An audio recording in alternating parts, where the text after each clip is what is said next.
Hatua hiyo imekuja siku chache baada ya waziri mkuu kuhoji kisha kuunda kamati ya kuchunguza ujenzi wa jengo la utawala la halmashauri hiyo, ndipo baraza lilipoandaa utaratibu wa kuchukua maamuzi hayo. Na mambo mengi kadha wa kadha tumepiga kelele, watu wamekubushana hapo. Swala la wizi wa nondo 700, nimewaambia mara ya kwanza, halikuletwa na management kwenye kikao cha kamati ya fedha, likuwepo, isipokuwa ni sisi tulibaini. Kwa hiyo inatia uchungu sana kwamba sasa hivi Muheza inapotolewa kama mfano mbaya, hatukwepi kwa sababu sisi ni madiwani wa halmashauri ya Muheza.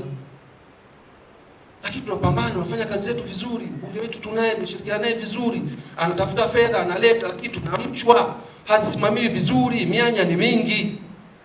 Hii imetufanya sasa kwa kauli moja tulipojigeuza kamati kuja na tamko la kwamba tumepoteza imani na mkurugenzi wetu.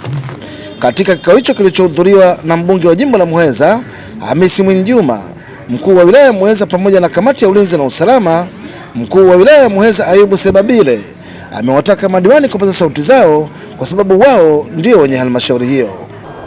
Lakini mimi haikuzuieni kupaza sauti. Sawa sawa.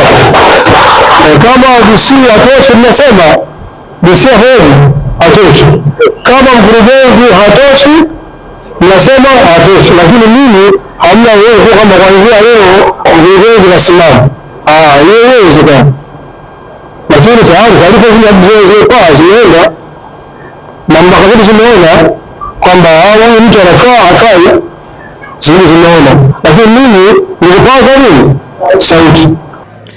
Kufuatia hatua hiyo, kaimu katibu tawala mkoa wa Tanga anayeshughulikia kazi nyinginezo Sebastian Masanja amesema kamati ya waziri mkuu iliyoundwa kuchunguza zaidi tukio hilo itafanya kazi yake wiki ijayo kwa sababu bado kuna watumishi wengine wanatuhumiwa.